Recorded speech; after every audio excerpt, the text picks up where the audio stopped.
Energjia diellore ka shënuar një rritje të ndjeshme gjatë periudhës 2020-2025. Të dhënat nga enti regulatori i energjisë tregojnë se numri i centraleve fotovoltaike është rritur nga 10 në vitin 2020 në 53 në vitin 2025, me një përshpejtim të fortë sidomos pas vitit 2023, kur hyrjet e reja në treg janë shtuar ndjeshëm.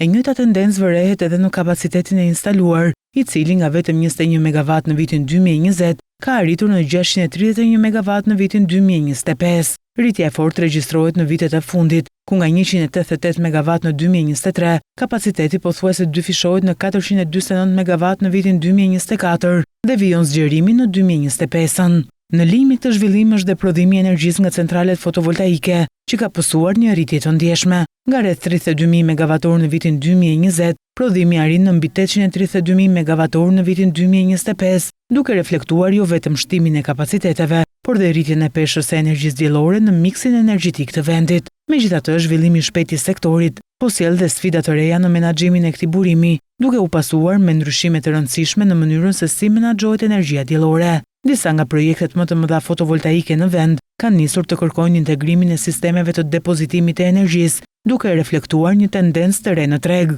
Sipas dhënave nga enti regulatori i energjisë, disa shoqëri kanë depozituar aplikime për modifikim licence, duke synuar të shtojnë këtë komponent të ri në aktivitetin e tyre, që janë njësitë e magazinimit të energjisë elektrike, pa ndryshuar kapacitetet ekzistuese. Praktikisht depozitimi i energjisë synon të zgjidhë problemin që krijohet nga prodhimi i energjisë gjatë ditës, duke mundësuar ruajtjen e saj dhe përdorimin në momentet e pikut të kërkesës.